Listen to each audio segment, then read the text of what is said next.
Hai geng, siapa pakai pixel 6? Korang komen lah kat bawah. Baru ni dia nak tukar bateri je telefon dia ni. Dia tanya banyak kedai, kedai tak sanggup buat je lah. Kau nak tahu harga skrin dia berapa? Skrin sahaja. Skrin pixel 6 ni yang original, harga dia lebih kurang 800 lebih. Jadi untuk tukar bateri model ni kena buka dari skrin dulu. Jadi risiko dia teramatlah tinggi.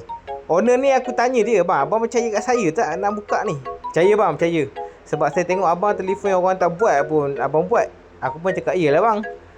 Kalau rosak apa-apa saya tak tanggung tu, saya berani. Tapi tak adalah saya buat dengan tak elok kan. Saya buat dengan hati-hati lah. Nasib lah, kira rezeki lah. Jadi owner ni pun berani. Dia dari Bagan Serai tau.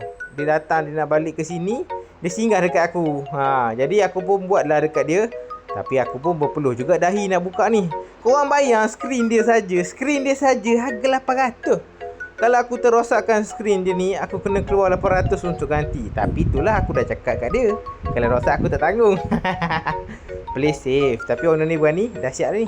Dah siap dah tu. Mantap bosku.